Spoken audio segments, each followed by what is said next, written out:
오늘 본문 말씀은 마태복음 25장 1절에서 30절의 말씀입니다. 열 처녀의 비유. 오늘 새벽에 제 시간에 깨어서 또 말씀 가운데 머무는 분들은 아마 두 번 설교하는 것이 여러분 이해하실 겁니다. 오늘 마태복음 25장 1절에서 30절 열 처녀의 비유입니다. 예수님은 제자들에게 열 처녀의 비유와 달란트 비유를 통하여 마지막 때 신앙생활에 대하여 가르치고 계신다. 네. 오늘 본문 말씀은 신랑이 오는 때 신랑을 맞으러 간 열 처녀 비유가 있습니다. 몇 가지 비유들이 있는데 먼저는 열 처녀 비유를 보도록 하겠습니다. 다섯은 어리석고 다섯은 슬기로웠다라고 말하고요.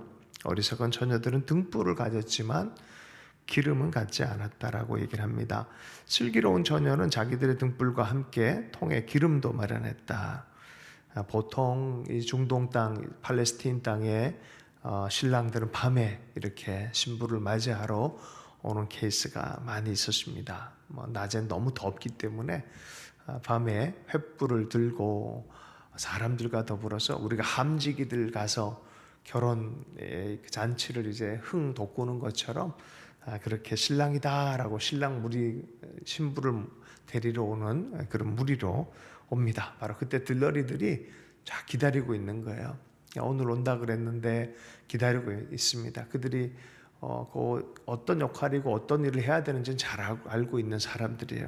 근데 문제는 그날 기름을 충분히 준비하지 않았던 다섯 처녀가 있었고 충분히 준비한 그런 다섯 처녀가 있었습니다.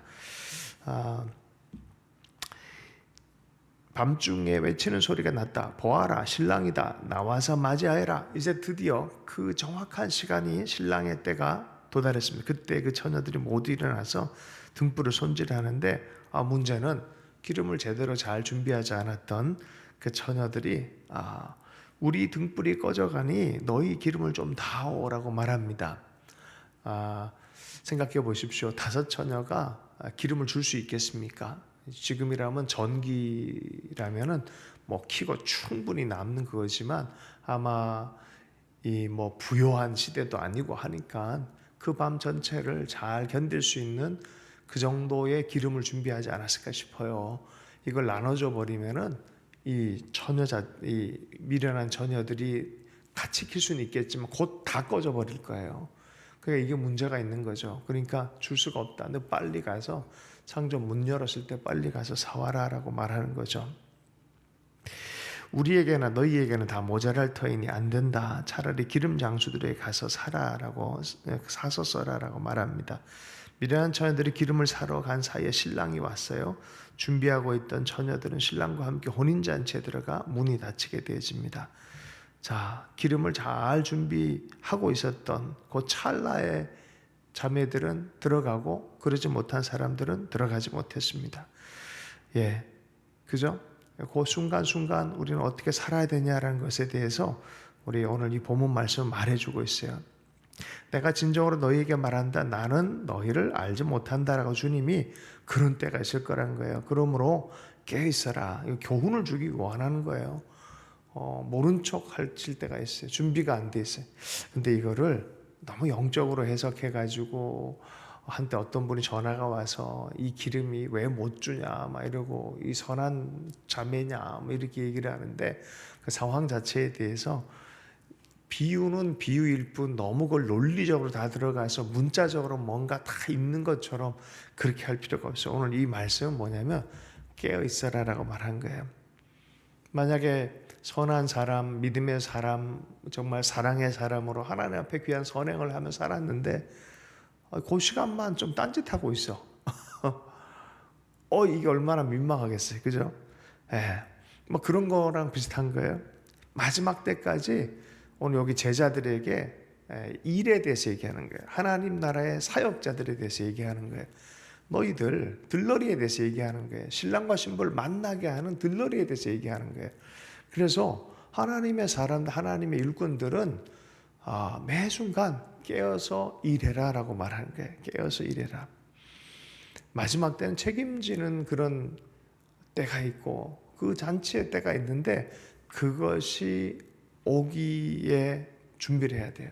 제가 멀리 이사를 가고 나서 이제 매 순간 조심조심 하는 게 기름을 채우는 거예요. 집에 들어갈 때 빨간불이 딱 켜진다 그러면 이거 안 넣으면 위험해요. 오는 데만 어떤 때는 1시간 반이 걸릴 때가 있어요. 빨리 새벽에 일찍 오면 3, 40분 만에 오지만 1시간 반, 2시간이 걸릴 때가 있어요. 기름 안 집어넣으면 문제가 있는 거예요. 마찬가지 미리미리 준비하고 애쓰고 해놓지 않으면 차량이 멈춰버릴 수 있는 거죠.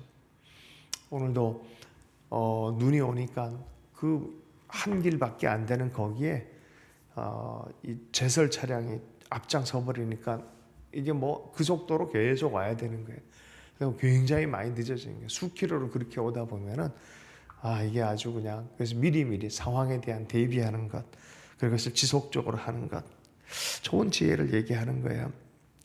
그래서 그 순간순간을 하나님 앞에 선자로서 깨어서 있어라. 마지막 때 책임을 다하는 것이 너무 중요하다. 역사는 목적을 갖고 있다는 것을 우리는 이해할 필요가 있습니다. 일본에서 어떤 광고가 있었는데 이 마라톤 달리기를 하다가 갑자기 마라톤 주자들이 다 각자의 방향으로 가요. 1등이 한 명이 아니라 각자의 레이스에 각자의 방향으로 각자의 이 꿈을 꾸고 각자가 1등이 되어지고, 그래서 굉장히 감동스러운 CF 광고다라고 얘기를 회자되어졌었는데 맞는 측면이 있습니다. 그런데 신앙은 그러면 안 돼요. 신앙은 각자가 아니에요. 각자의 은사가 있고 각자의 부르심이 있고 개별적인 게 있지만 하나님의 뜻에 따라 오케스트레이트 되어지고 있다는 것을 이해할 필요가 있어요. 역사도 내 원하는 방향으로 각자의 방향으로 흐르질 않고 하나님이 살아계시고 역사를 주관하시는 하나님이 역사에 대한 계획을 갖고 계세요. 그러므로 그 방향을 향해서 깨어서 계속해서 일할 줄 알아야 된다는 소리입니다. 기름을 준비하고 있어라라고 말하는 거예요. 빛이 꺼지지 않도록 해라라는 거예요. 그 빛이 계속적으로 타기 위해서 믿음을 계속해서 믿음의 일들을 닦아야 돼요. 선행, 사랑 계속해서 진행할 줄 아는 그런 인생들 되라라고 말하는 것입니다. 두 번째 비유는 달란트 비유입니다.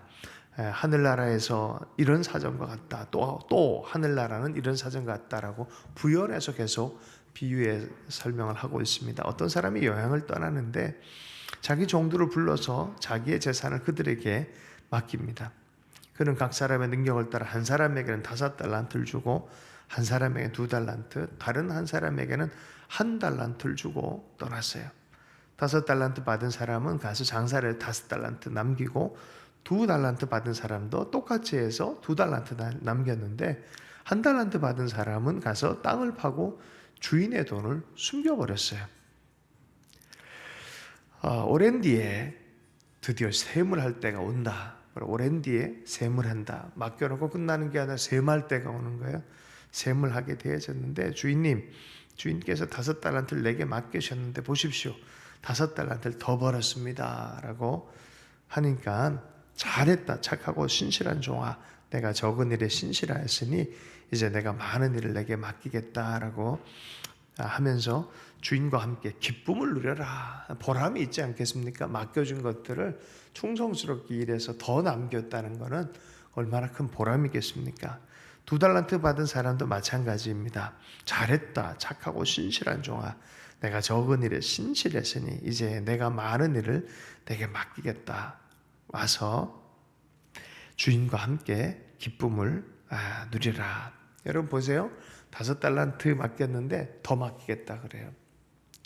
2달란트 맡겼는데 더 맡기겠다고 말해요. 그죠? 주인과 함께 기쁨을 누려라 라고 말합니다. 자, 그런데 1달란트 받은 사람이 조금 하나님에 대한, 주인에 대한 오해를 하고 있었습니다.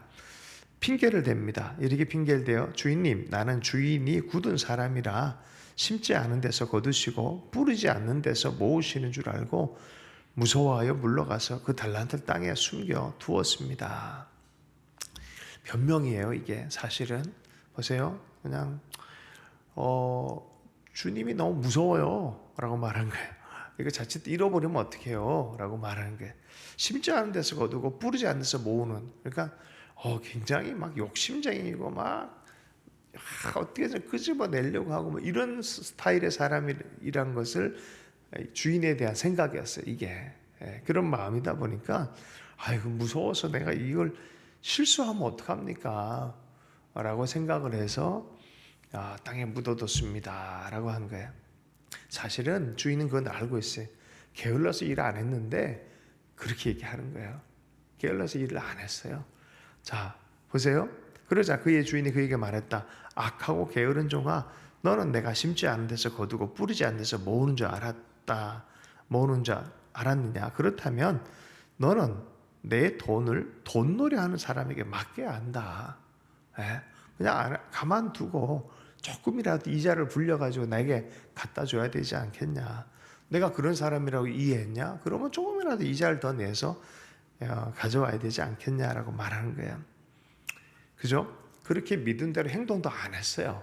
주인이 그런 사람을 알았으면은 이자라도 남기는 게 정당한 것인데, 마땅한 것인데 그렇게 행하지 않았습니다. 사실은 악하고 게으른 모습들을 그냥 그렇게 합리화하려고 했던 모습이다라고 예수님께서는 비유를 통해서 제자들에 대해서 얘기를 했어요. 이것을 통해서 하나님의 일을 맡은 사람들은 어떻게 살아야 되는지에 대해서 우리에게 전해주고 있습니다. 1달란트를 빼앗아서 10달란트 가진 사람에게 주어라 라고 말해요. 가진 사람에겐 더 주어서 넘치게 하고 갖지 못한 사람에게는 있는 것마저도 빼앗길 것이다. 이 쓸모없는 종을 바깥 어두운 데 내쫓으라. 거기서 슬피 울며 이를 가는 일이 있을 것이다. 어떤 사람이 있는데 그 CEO가 있었어요. 영업을 잘했던 CEO인데 기업이 좀 어려웠는데 전체 회의를 하는데 37살짜리 아주 젊은 사람만 그거 사장님 가능합니다. 할 수 있습니다. 라고 말하는데 이 전무 또 뭐 위에 있는 상사들은 그거 안 됩니다. 힘듭니다. 위험합니다. 어쩝니다. 이렇게 얘기하고 그냥 가만히 있는 전략을 택해 가지고 아예 이 사장님이 화가 나 가지고 판을 다 뒤집어 엎었대. 37살짜리 그 젊은 사원을 아예 대표이사를 만들어 버린 거예요. 네가 대표이사해. 그 대표이사가 사람들은 제가 아부하려고 그런다 모르면서 시장도 모르면서 아부하려고 그러고 뭐 어쩌고저쩌고 하면서 뒷담화를 많이 했어요. 근데 이 젊은 사장이 막 일을 하는데 아침 이슬 무슨 이슬 뭐 막 이러면서 뭐 제품을 만들어내는데 뭐 기가 막히게 만들어. 우리가 잘 아는 그 제품들 막 만들어내는 거예요. 기업이 성장하는 거예요. 여러분 맡겨진 것을 계속해서 부익부가 되어지도록 노력하는 거예요. 근데 이것을 꼭 물질적인 것만 해석하는 게 아니라 나에게 맡겨서 깨어서 계속해서 부여해지는 게 뭐가 있겠습니까? 믿음이 부여해져야 돼요. 또 사랑이 부여해져야 돼요. 예수님의 일을 맡았습니까? 그 일에 대해서 더 부여해져요. 믿음이 더 강력해져야 돼요. 그 하나님의 특별히 사랑이 더 풍성해져야 돼요. 하나님을 사랑하고 사람 사랑하는 것이 더 풍성해져야 돼요. 그럼 자꾸 하나님께 일들을 맡기시지 않겠습니까? 사랑을 계속하시고 또 믿음의 생활을 계속하시고 계속해서 남기는 여러분 되길 축복합니다. 나에게 맡겨진 것도 마찬가지예요. 인본주의와 신본주의가 딱 나눠주는 부분이 그 부분이죠. 뭐예요?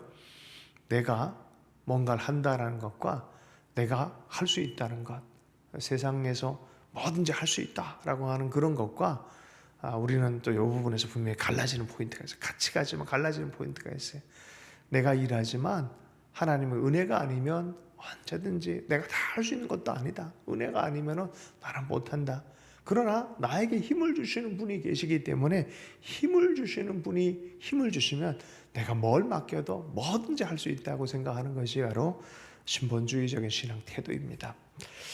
여러분 우리에게 맡겨진 일들을 깨어서 또 귀하게 열매 맺고 풍성해지는 그런 믿음의 여정을 살아가는 우리 한 사람 한 사람 되기를 원합니다.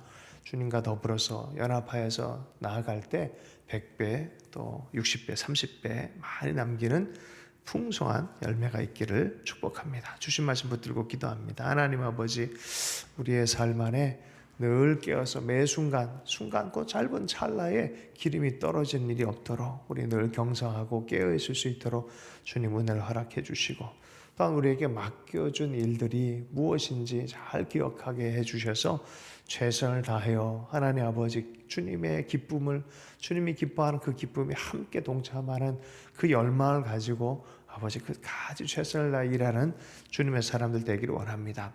믿음이 더 풍성해지기 원합니다. 소망이 더 풍성해지기 원합니다. 사랑이 더 풍성해지기 원합니다. 아버지, 그리하여 하나님 나라 위해서 영광을 위하여 주님의 기쁨이 되어줄 수 있기를 원합니다. 이 아침에 깨어서 기도하는 하나님의 사람들 가운데 이러한 풍성함으로 축복해 주실 줄로 믿습니다. 감사하며 예수 이름으로 기도했습니다.